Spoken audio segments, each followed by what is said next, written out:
मेरे पति हमेशा मेरी भाभी की तारीफ करते रहते और उनके साथ अकेले कमरे में जाके बातें किया करते। एक दिन मैं चाय नाश्ता लेकर कमरे में गई तो मेरे पैरों तले से जमीन निकल गई, क्योंकि मेरा पति भाभी के साथ, मेरा नाम सुमन है, मेरी शादी घर वालों ने तय कर दी थी। मैं बहुत खुश थी कि मेरी शादी राहुल के साथ तय हो गई है। मेरे भैया की शादी को भी अभी 6 महीने ही हुए थे। मेरी भाभी बहुत खूबसूरत और खुशमिजाज थी, जिनका नाम काजल था। मेरी भाभी से अच्छी बनती थी, क्योंकि वो हमेशा हंसती मुस्कुराती और बातें करती रहती थी। भाभी के घर आने से घर का माहौल भी खुशनुमा हो गया था। लेकिन एक बात ने मेरी सोच भाभी के प्रति बदल दी।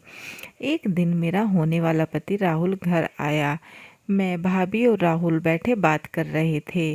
अपने मजाकिया स्वभाव के कारण बातों बातों में भाभी राहुल से कहने लगी, राहुल जी, क्या सोचकर आपने ननंद जी को पसंद कर लिया? ऐसा क्या देखा इनमें? अभी तो समय है, सोच लो, मना कर सकते हो रिश्ते के लिए।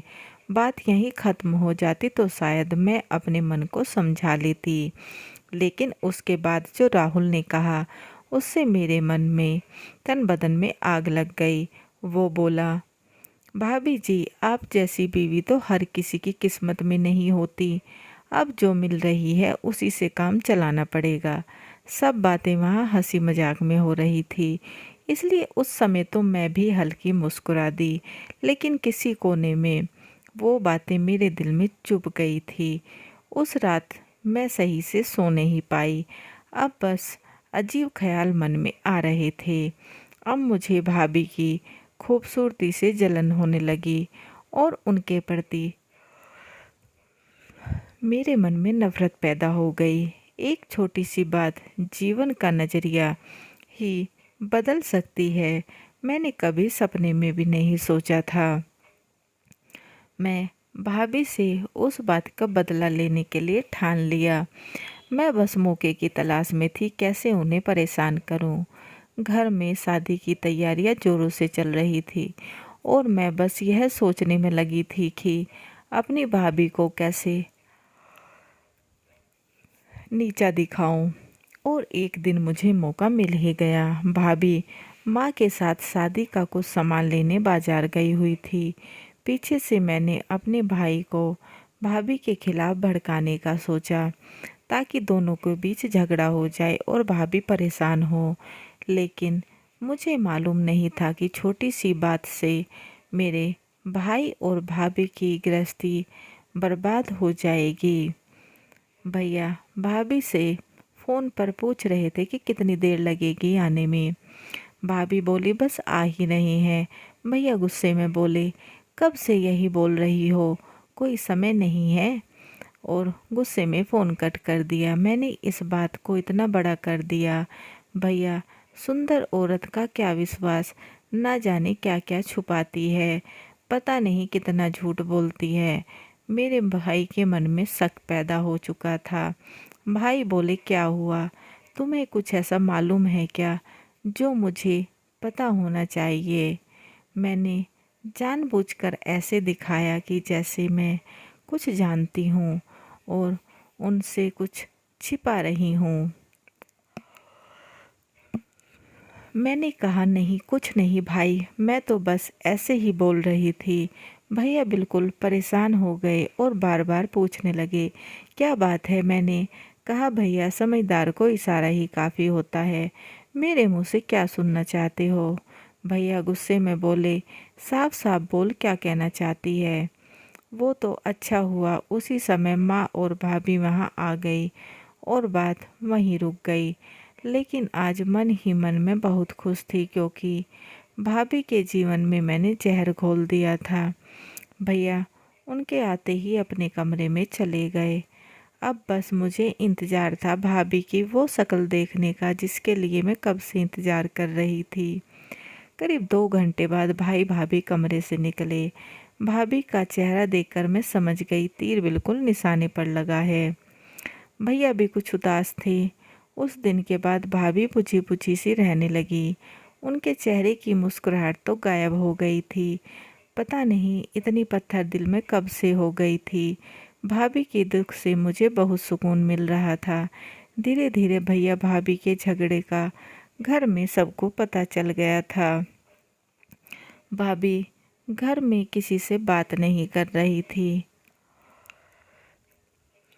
लेकिन मुझे जरा भी फर्क नहीं पड़ रहा था। एक दिन अचानक भैया भाभी का झगड़ा हो गया और भैया ने भाभी को सबके सामने थप्पड़ मार दिया और कहने लगे और घर से जाने को कहने लगे। मम्मी पापा ने पूछा क्या हुआ, ऐसा क्यों कर रहे हो दोनों। भैया गुस्से में बोले कुछ नहीं। भाभी भी घर से जाने लगी। तब माँ बोली शादी का घर है और तू कहाँ जा रही है। भैया बोले इसे जाना है तो जाने दो, कोई इसे नहीं रोकेगा। भाभी मेरी तरफ देख रही थी, लेकिन मुझे उनके जाने से कुछ फर्क नहीं पड़ रहा था। ना मैंने उन्हें रोका। भाभी अपने घर चली गई।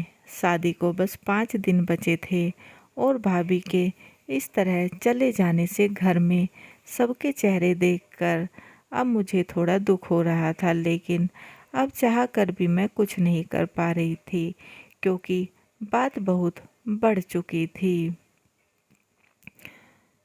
जिसका मुझे बिल्कुल अंदाज़ा नहीं था। शादी के समय पर सबके चेहरों की रौनक चली गई थी, जिसकी जिम्मेदार मैं थी। माँ ने भाभी को बुलाने के लिए फ़ोन भी किया, लेकिन वो नहीं आई। घर की तो खुशियाँ ही चली गई थी। भैया से सबने पूछा कि बात क्या है, लेकिन उन्होंने कुछ नहीं बताया। रात में शादी थी। उस दिन भाभी अचानक वापस लौट आई। माँ तो खुश हो गई। मैंने अभी भी भाभी से बात करने की हिम्मत नहीं हो रही थी। करती भी कैसे, उनकी ज़िंदगी में आग जो लगा दी थी। भाभी खुद ही मेरे पास आ गई। मैंने बोला आप आ गई। वो बोली हाँ, मैं नहीं आती तो मेरी ननद को दुल्हन कौन बनाता। भाभी की बात से मेरी आंखें भर आई। भाभी कहने लगी तुम्हारे भैया से ज़्यादा तुमने मुझे दर्द दिया है। मुझे लगा तुम ज़रूर मुझे फ़ोन करोगी, लेकिन तुमने ऐसा नहीं किया। मुझे नहीं पता तुमने ऐसा क्यों किया, लेकिन मैं तुम्हें जीवन की एक सीख देना चाहती हूँ। आज तुम्हारे जीवन की नई शुरुआत होने वाली है। तुम ससुराल जाकर कभी कोई ऐसी गलती मत करना जिसके कारण उम्र भर पछतावा हो।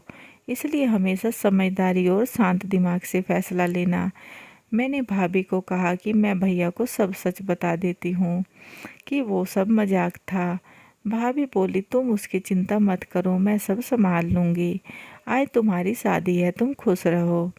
एक गलती ने मुझे जीवन का सबसे बड़ा सबक सिखा दिया। मेरी भाभी ने अपनी समझदारी से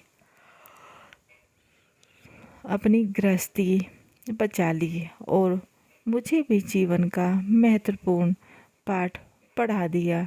कहानी कैसी लगी कमेंट बॉक्स में ज़रूर बताएं और चैनल को लाइक एंड सब्सक्राइब करना ना भूलें एंड बेल आइकन को ज़रूर दबाएं, ताकि ऐसी ही अच्छी अच्छी कहानियों के नोटिफिकेशन आपको मिलते रहें।